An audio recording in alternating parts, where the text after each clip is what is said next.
Hi there, you are going to join me at an in-person auction. We're going to look at every single thing just about on all the tables. They had a lot of different things for sale at this auction. I was a little leery because the last in-person auction I went to was very expensive. This one was excellent, even with a lot of people I recognized that were dealers and resellers.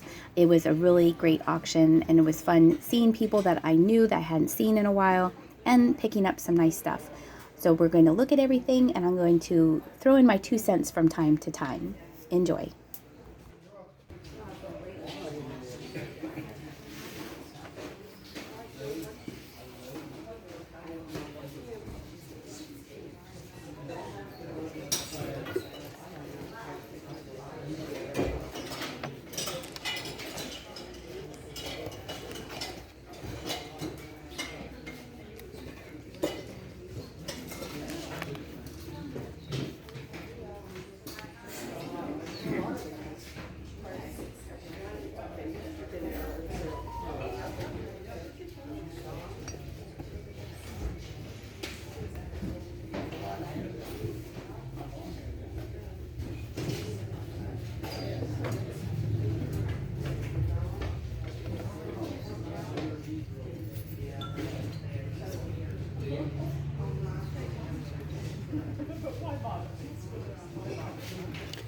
Everything have prices on it.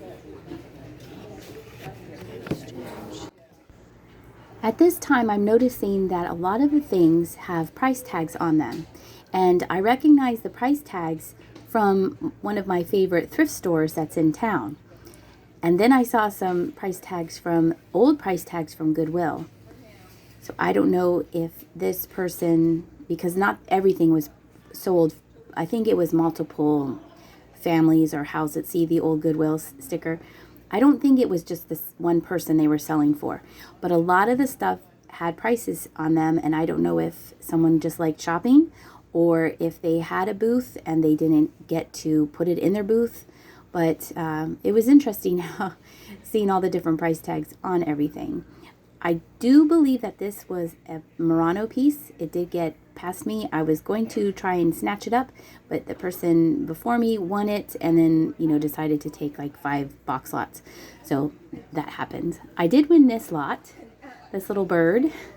There's that figurine and this green thing. And then the picture in the back is more of a jug. Seemed to me as a more contemporary decorative piece. I thought this was an excellent picture. Look at that. They had Christmas cakes. The whole crew is here. The stories that they could tell, right? I thought that was a neat picture.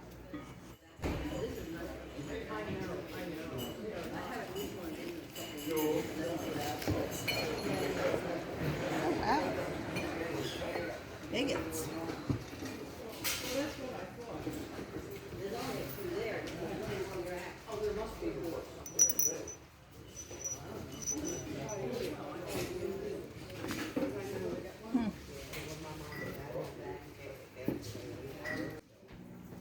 These pictures immediately caught my eye because they reminded me of the summers that I spent working in Alaska. And there was an artist there that I really liked. Her name is Jenny Lynn. This is by another artist. I believe these are from the 50s. There are nails on the back of the pictures, which tells me that these are older. I did look them up on Worth Point while I was at the auction just to make sure they were worth maybe a little bit of something, and it turns out that they are. What I feel I have are the pictures on the right. You can see the beaver there, but mine have had the caption cut down, trimmed down, so that they fit in the frames. Mine are not postcards. The postcards only sell for like about $8 a piece. I believe that these are vintage lithographs, maybe from a calendar that someone trimmed down and put in the individual frames. So I will be selling them individually in the frame.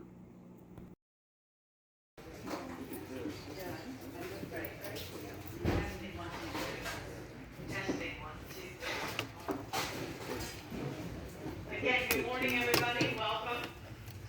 At 9 o'clock, we're going to start writing and go up the outside road to the end of the building. And then I'm going to do all the stuff in the parking lot. And then where I go from there, I'm not quite sure.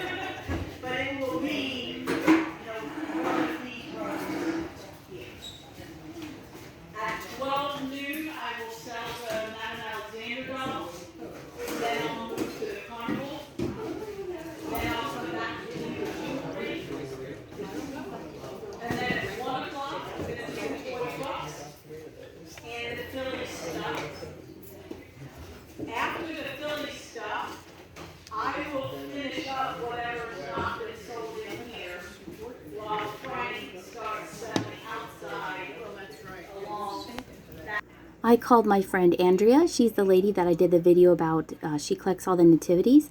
Her daughter Andy is an avid doll collector and knows so much about dolls.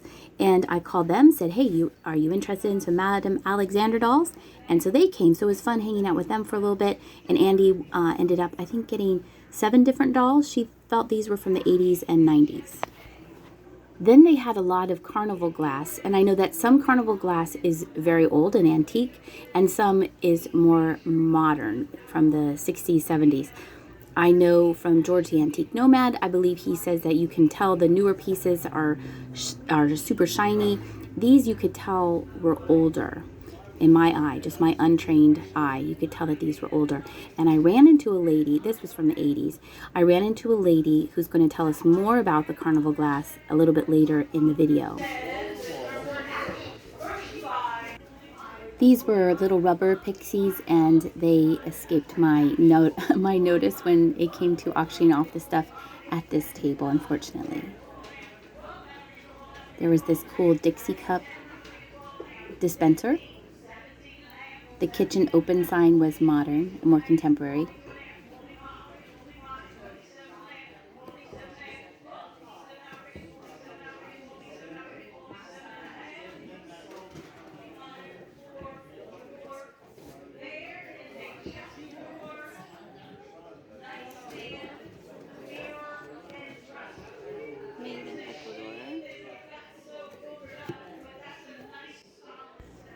I think that these were or are Jim Shore. Don't these look like Jim Shore? Jim Shore birdhouses that were actually used outside, which was unfortunate because they were in pretty rough shape. They look very much like Jim Shore.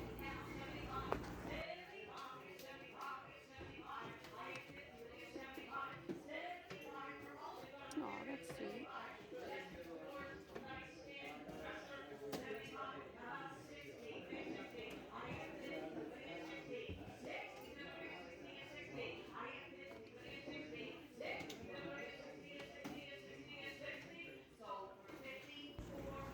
I asked a couple people at the auction what they thought this was, and we all agreed that they were door knockers, but we didn't understand why they were both on that. I think maybe they were a display, maybe they were part of a store, and that was the sample. I'm not sure. They had some hummingbird feeders. If you see these in the thrift stores without the feeder, that little hose part, it is weird. You're like, what is this? So I try to always remember in my head that's a hummingbird feeder because sometimes I forget. I did get this box lot with these really pretty green birds, and I really liked the pink cracked egg piece that I did not pick up because it was made in Japan. There's a poor little crocodile purse or alligator purse. Oh, that was sad. This was really pretty. Unfortunately, I did not get this piece. This was marked on the back here from 2008, says Lancaster County. They had a whole bunch of redware here on the end. I did get this. This is an Eldrith Pottery covered trinket dish, and I did pick up this piece too because it was redware. It's not Eldrith Pottery, but it is signed. This is very pretty, but it was made in China. I flipped it over. It was super heavy, and it said marked there, the sticker, made in China. But that was really, really pretty. Extremely heavy. And then they had some other pieces and this really super cute cookie jar that I think 1 trillion people picked it up and put the head on, picked it up and put the head back on, and it did not chip or break because I know for a fact, because I won it. How could I resist? Look how cute it was. Originally, whoever bought it for $2. I thought it was so sweet, and it has no chips or cracks even after being touched over and over again all day. This was super cute. I did miss out on this. The person won right before me. I was going to grab this box lot, but that's okay. I thought that was really neat. That was marked made in Japan. It was really cool because all the little skewers were still in it. This was a nice little set, this celery dish. And then I did grab this lot here of vintage playing cards. I've really been getting into picking up vintage playing cards because they're easy to ship, they're easy to store. And 10 times out of 10 so far, I haven't had any cards missing. They've all been complete, even if they have been opened. How have you been?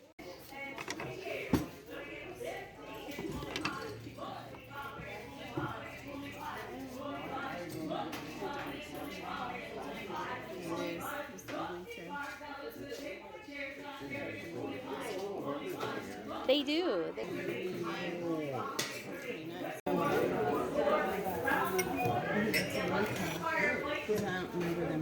Jenny Todd. There's Trinket. Yeah, old buddy. Yeah. Cheesy.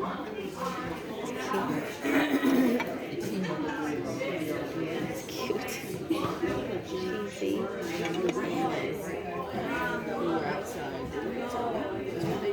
Yeah.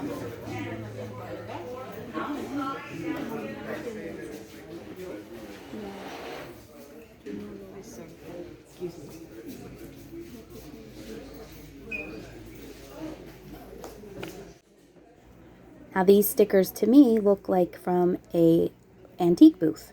So I don't know what was going on. I don't know what the story was. All I know that there was some really great stuff here.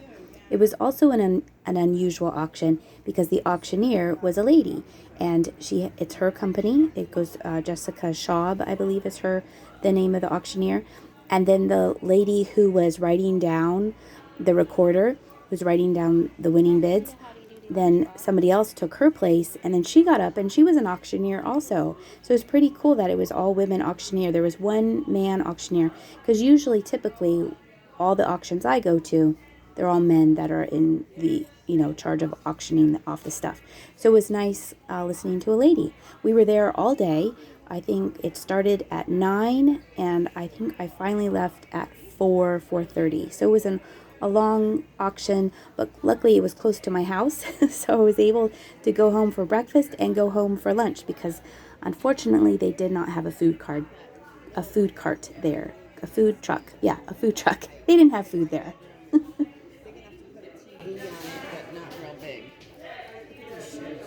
Yeah, it's kind of cool.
It's kind of cool.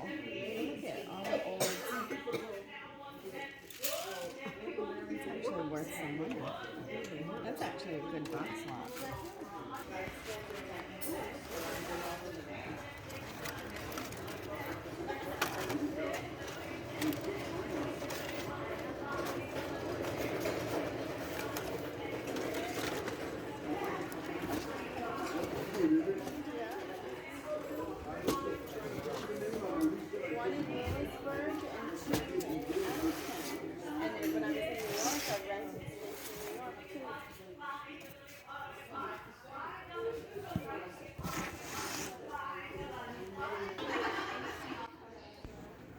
They had a whole table of hand-carved bird figurines.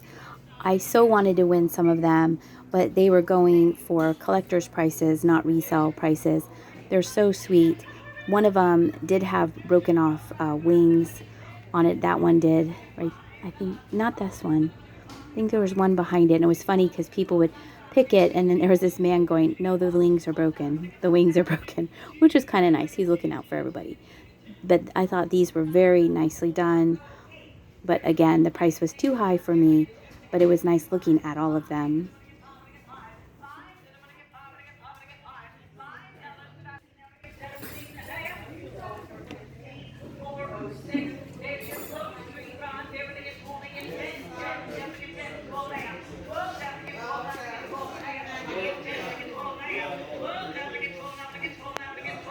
Looks like it's cheese. You know what I mean? And it's really pretty, but not my house.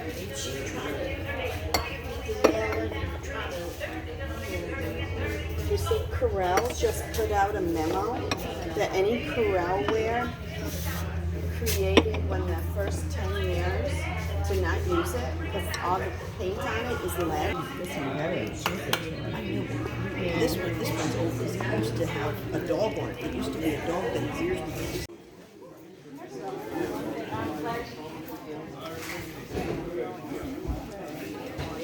Remember,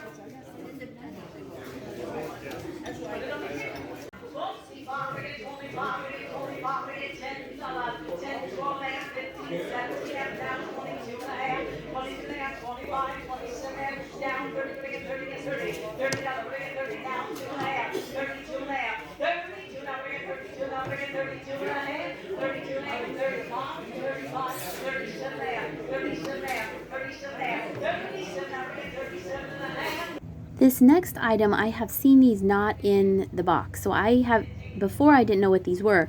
And these are little glasses. They're so adorable that you can put in your food. Like one of the suggestions in the middle there was for breakfast. You can put maraschino cherry juice inside the little toast glass, it's called. I thought this was very, very cute. I was trying to see if I could get it because I liked how it came. They're glass, they're not plastic, that it came in the original box with the instructions or, suggestions, but unfortunately somebody else bought it. But now I know what they're for when I see them loose and not in the original box. Are you one of those lamp ladies? Yeah, I'm Dagny. I work at Lucky Dog. Oh. I'm Toby. I'm one Okay. of the dealers there, but I also work for Mary. Oh, okay. I work Nice. Tuesdays and Thursdays. So you're the president of the Carnival Glass. Carnival Vice Glass. president. Vice president. Okay. So this is, do you say this is from 1910s? Yeah, these are all from 1910 to probably 1939. Okay. Yeah, they made. And you think this is Fenton This one, and Fenton and Northwood? that's, I think, North. Is that Fenton or Northwood? My son knows all the companies. Okay. More than I. That's Dugan. And you said This is the Millersburg. Millersburg, and this is a pin holder Yeah, but from that's 1980. the club Okay. edition. Is that why it has that HOA? Yeah, it's Hoga. Hoga.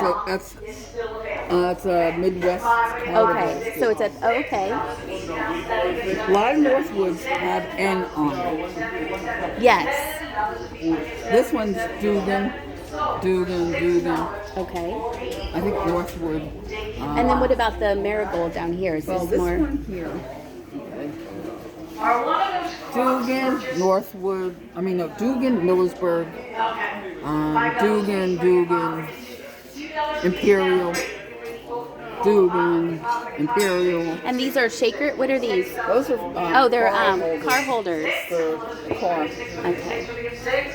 Marigold's mostly common, but this is peach opal. When you have white, that's considered peach opal. Dugan made the most peach opal. That's really pretty, isn't it? Yeah. And now, is there a piece here that you're looking for, or are you just looking? There's a couple for me and a couple for a friend of mine, and then Okay. I have a booth. Oh, yeah. And where's your booth? Your booth is at Lucky Dog, I right? also have one in Adamstown too. Oh, do you? Where in Adamstown? Lancaster County Antiques. Oh, Elextra. Okay, we've been there. Thank you for letting me record you. Okay. Thank you so much, Toby, for letting me record you and bend your ear about all the information that you have about Carnival Glass. I did keep the volume up because the auctioneer was going, so I'm hoping that you could hear us clearly because she was a wealth of knowledge. I'm not going to show you every single thing I got at the auction, but I am going to show you some of the lots that I got. This you saw me look at the very end of the video. I suddenly realized that there were lucite candles in that box. And this is Viking glass. And this is Boda, Sweden. And on the box it says, just think what a little candle can do for the atmosphere of the room. I believe that this might be McCoy because in the past I've gotten 2 yellow ones that have the same design on it. This one is not marked on the bottom, so I'll have to do some research. And I'm not sure what this is because there's no bottom. And it is signed there. So if you know what this is for, what it's missing, obviously it's missing something. Maybe a plate or a tray went under it, I'm not sure. Here were some hand-painted bowls by a person named Whitefeather because they're both signed Whitefeather. I apologize for not showing everything that I picked up on the auction, but this would have been a 45-minute video. So be on the lookout in my eBay store for updates and new listings of the things I bought at this auction. Thank you so much for watching this video. I hope you're having a great day, and I'll see ya.